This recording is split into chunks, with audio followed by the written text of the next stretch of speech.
বই সম্বন্ধে আমরা সাধারণত যা বুঝি তা হয় পড়ার বই হয়, না হয় তা কোনো গল্পের বা উপন্যাসের বই হয়।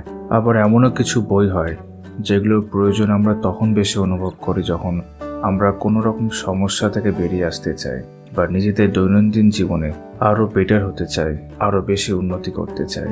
আমি সেরকম বইকে বলি ডেভেলপমেন্ট বুক। আজকের এই ভিডিও সেরকম একটি বইকে নিয়ে।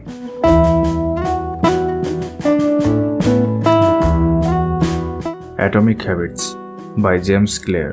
তোমরা অনেকেই হয়তো এই বইটা এর আগেও দেখেছো বা এই বইটার সম্পর্কে জানো। অনেকেই এরকম রয়েছে যারা বইটা কিনতে চাও কিন্তু এখনো কেনা হয়ে ওঠেনি। এই ভিডিওটা দেখার পর যদি তোমার মনে হয় তুমি বইটার সম্পর্কে আরও জানতে চাও বা কিনতে চাও, তার ডেসক্রিপশনে অ্যামাজনের লিঙ্ক রয়েছে, গিয়ে দেখতে পারো। যেমনটা বইটার টাইটেলেই তোমরা দেখতে পাচ্ছ যে হ্যাবিটস উল্লেখ করা আছে, অর্থাৎ বোঝাই যাচ্ছে যে এই বইটা হ্যাবিট সংক্রান্ত, অভ্যাস সংক্রান্ত। কিন্তু এটাও লেখা রয়েছে অ্যাটমিক। বইটার লেখক বলতে চেয়েছেন বইটার শুরুর দিকেই যে প্রত্যেক দিন বা প্রত্যেকটা সময়ে যদি সামান্য সামান্য চেঞ্জ আমরা নিজেদের জীবনে আনতে পারি, যেগুলো এতটাই সূক্ষ্ম যে আমরা একটা অ্যাটমের সঙ্গে সেটা কল্পনা করতে পারি। কিন্তু যেমন অনেকগুলো অ্যাটম একসঙ্গে মিলে একটা মলিকিউল তৈরি হচ্ছে, তেমনি এরকম অনেকগুলো ক্ষুদ্র ক্ষুদ্র চেঞ্জ আমাদের প্রত্যেকটা দিনে যেগুলো আমাদের হ্যাবিট তৈরি করছে, এবং সেই হ্যাবিট থেকে আমাদের বিহেভিয়ার তৈরি হচ্ছে, আলটিমেটলি একটা ব্যক্তিত্ব তৈরি হচ্ছে।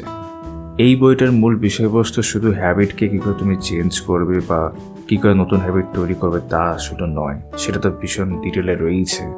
এই বইটির একটা বড় অংশই হচ্ছে তোমার পার্সপেক্টিভ, তোমার নিজের প্রতি, তোমার নিজের বিভিন্ন বিলিফ সিস্টেম। যেমন ধরো তুমি নিজেকে কেমনভাবে দেখছো, তুমি নিজেকে কি মনে করো, নিজের ক্ষমতা সম্পর্কে তোমার কি ধারণা, এই সমস্ত কিছুর সাথে আমাদের হ্যাবিট, আমাদের বিহেভিয়ার কীভাবে জড়িত খুব সুন্দরভাবে কিন্তু শুরু থেকেই সেটার উল্লেখ রয়েছে এই বইতে। অর্থাৎ এই বইটা শুধুমাত্র হ্যাবিট সম্পর্কে নয়, হ্যাবিটে পৌঁছানোর অনেক আগেই, হ্যাবিটের প্রসঙ্গ আসার আগেই তুমি কেন হ্যাবিটকে গুরুত্ব দিচ্ছ বা হ্যাবিটের গুরুত্ব আদৌ কতটা গুরুত্বপূর্ণ সেটা তুমি আরও আগে থেকে জানতে পারছো। তারপর আস্তে আস্তে তুমি হ্যাবিটে আসছো এবং সেই হ্যাবিটকে তুমি কী করে ভালো করতে পারো বা তোমার যেগুলো খারাপ অভ্যাস, ব্যাড হ্যাবিটস, সেইগুলো থেকে তুমি কী করে বেরিয়ে আসতে পারো, আর সেটা কতটা প্র্যাকটিক্যাল সেটাই বইতে রয়েছে। যে কারণে তোমাদের শুরুতে বললাম যে আমি এই ধরনের বইকে বলি ডেভেলপমেন্ট বুক, কারণ এগুলোকে তুমি শুধুমাত্র মোটিভেশন বুক বলতে পারো না। মোটিভেশন অনেক সময় তাৎক্ষণিক হতে পারে, হয়তো একটা সময় পর তুমি আর মোটিভেট ফিল করছো না, কিন্তু এমন কিছু যেটা সবসময় তোমাকে মোটিভেট করছে সেটা তোমার হ্যাবিটের মধ্যে থেকে আসতে পারে। আর এই বই তোমার কাছে অ্যাকচুয়ালি তোমার ডেভেলপমেন্ট বা তোমার গ্রোথ তৈরি করছে। তাই আমি শুধু মোটিভেশন বুক এটাকে বলবো না, যে কারণে আমি এটাকে ডেভেলপমেন্ট বই বলি, কারণ এটা অ্যাকচুয়ালি তোমার ডেভেলপমেন্ট করে। যেমন এই বইতে আমাদের অনেকগুলো কমন প্রশ্ন যেগুলো মাঝে মাঝে আমরা প্রত্যেকের জীবনে ফেস করে থাকি, তার উত্তর রয়েছে ব্যাখ্যা বেশ সুন্দরভাবে। যেমন অনেক সময় আমাদের হয় যে আমরা কোনো হ্যাবিট চেঞ্জ করতে চাইছি কিন্তু করতে পারছি না, আমরা জানি আমরা চেঞ্জ করতে চাই সেটা, কিন্তু করতে পারছি না, বা করা গেলেও সেটা দীর্ঘস্থায়ী হচ্ছে না। একটা সময় পর আমরা আবার সে যেকার আগের মতোই করছি সব কিছু। যে চেঞ্জ আমরা আনতে চেয়েছিলাম সেটা আমরা আনতে পারলাম না।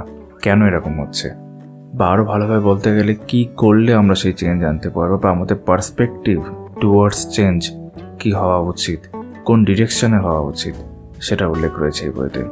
যেমন ধরা যাক কোনো ভালো হ্যাবিট, আমরা সকালে ঘুম থেকে তাড়াতাড়ি উঠতে চাই, আমরা পড়াশোনা ভালো করে করতে চাই বা অনেকক্ষণ ধরে পড়তে চাই, বা আমরা এমন কিছু হতে চাই যেটা আমরা এখন নই, বাট আমরা ডিজায়ার করি, আমরা আশা করি যে আমরা সেটা হতে চাই ভবিষ্যতে। কি করে আমরা সেগুলো সব পেতে পারি, কি করে এগুলো সম্ভব হতে পারে, বা কোন কোন হ্যাবিট এবং সেই হ্যাবিটগুলোকে কীভাবে আমরা তৈরি করতে পারি, বা খারাপ হ্যাবিটগুলোকে কীভাবে আমরা দূর করতে পারি, এরকম আরও অনেকগুলো বিষয় নিয়ে আমাদের পার্সপেক্টিভ কী হওয়া উচিত সেটা রয়েছে এই বইতে। এটা ঠিকই যে এই বইটার দাম বেশি, কিন্তু তুমি যদি এই বইটা কিনতে চাও বা এখনও ওয়েট করে চলেছো, তাই আমি বলবো কিনে নাও। কেন কিনে নিতে বলছি, এবং আমি অনেকটা দেরি করে কিনেছি, অ্যাকচুয়ালি আমার অনেক আগে কেনা উচিত ছিল। আর কেন আমি কিনতে বলছি, তোমরা সেই বইটা যখন পড়বে, পড়ে শেষ করার কথাও বলছি না, যখন পড়বে, পড়তে পড়তেই বুঝতে পারবে। ভিডিওটা যদি ভালো লেগে থাকে তাহলে একটা লাইক করে দিও, আর যদি আমার সাথে এরকম আরও যোগাযোগ করতে চাও আমাকে এইভাবে আরও পেতে চাও, তাহলে চ্যানেলটা সাবস্ক্রাইব করে রাখতে পারো। তাহলে যখনই আমি কোনো ভিডিও দেবো তুমি জানতে পারবে। তোমাদের সকলের জন্য রইল অনেক ভালোবাসা।